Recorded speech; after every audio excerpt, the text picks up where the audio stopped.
If I was to ask you what the most important thing is in your dealership, I would want to be telling you that that's what we're going to talk about today. You see, the most important thing in our dealership, in our business, isn't even a thing. It's the person we call a customer that pays the bills. Surely, your dealership would treat that customer, who is without a doubt the most important person, incredibly well, correct? Go back in your service area and watch the advisor staff take care of your customers. Listen to the interactions for 1 hour and see if any of these customer care diseases live in your dealership. When the phone rings, does anybody answer it? Do you think your other advisors are saying in their minds, someone else will get it? Do they acknowledge the customer on the first contact or ignore them while they're typing on the computer or answering another phone call? Did they even go out and look at the customer concern at the vehicle? Did they check the history of the individual to determine what maintenance items should be suggested? Now, I know all of these are just a few questions that I hope capture your attention about the most important individual in your dealership. You see, we've all had experiences with customers that provide poor customer care, and we get irritated with all of the interruptions before you're taken care of. Could be that you're even, service, can you hold? And then you're on hold and you're listening to some music or some further commercial, and it just irritates you. How many interruptions do you allow your customers to experience dealing with your dealership? I would tell you that many times I'm frustrated to even call a dealership. I know who they are that don't answer the phones or they don't have a process on customer care. It goes to a recording and you may not hear back. Does your staff even answer the phone promptly? The difference between good and poor customer care lies in the small details that are overlooked in our day-to-day operation. We get so accustomed to run from this problem to that problem to put out a fire, we stop seeing the operational issues because that's our normal. I'm confident to say that you're going to see some or all of these issues in your dealership. I'm confident because I've literally been in thousands of dealerships all across the United States and find them pretty much all over. And I'm considered pretty observant. So the next question has to be, what are you going to do about it? What direct actions can be taken to remove this from your customer experience? It must start by training the staff best practice processes to eliminate this. They must operate as a team and never question what action needs to be taken at a particular time.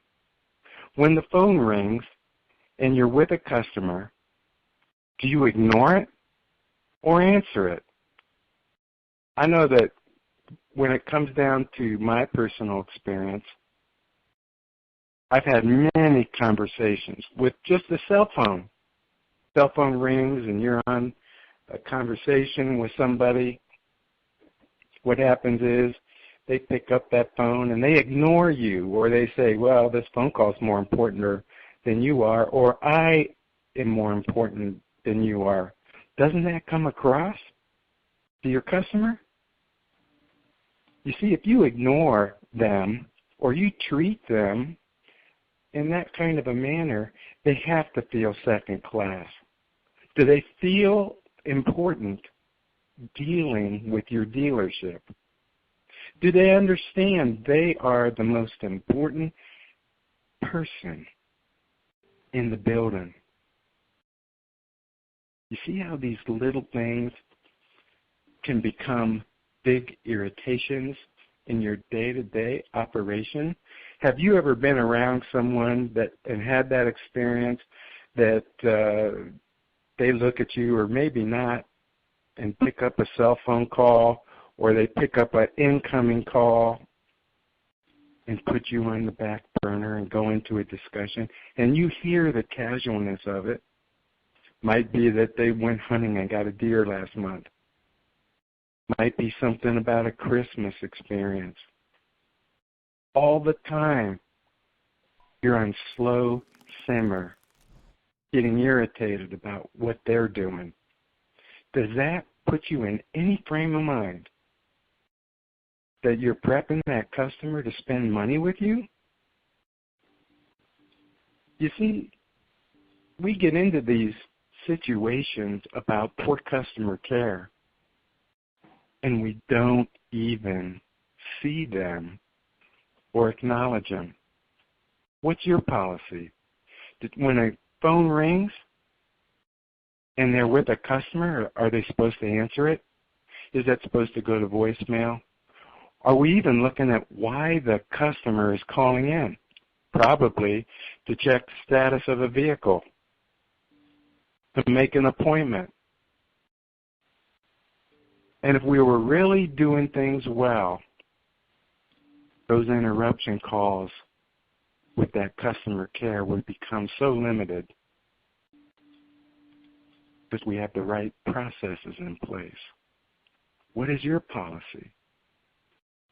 Make it a constant effort to train your staff with the best practice processes, and never allow your customers to be treated like a cowboy herding cattle again.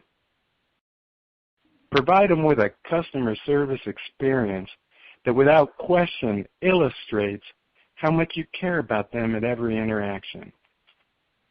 I'm going to share a few experiences about that.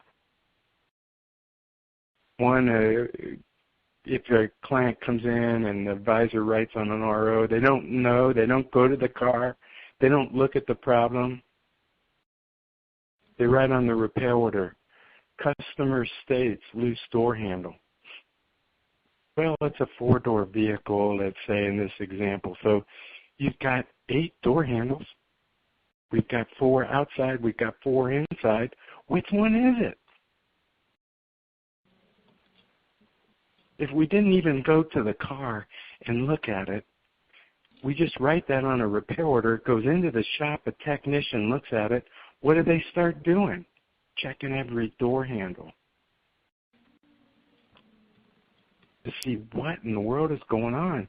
So they're wasting time, they're wasting energy, they're wasting effort.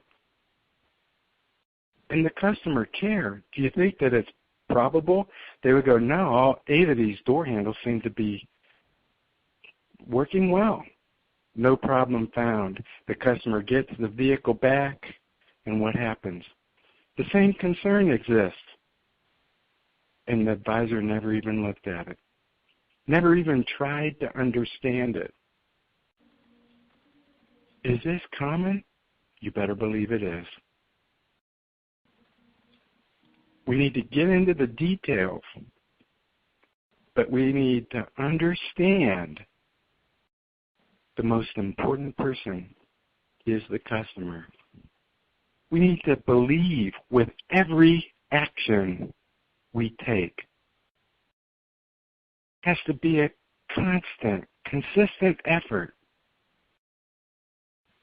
to make them feel important, to make them know that that's the case in your dealership. Without it, you're not going to have good, strong customer satisfaction. You're not going to have good, strong customer retention, and that will affect the bottom line.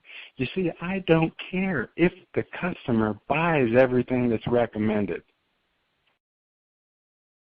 but I do believe it's our obligation to recommend it in a professional manner with no question of why we believe that will benefit them.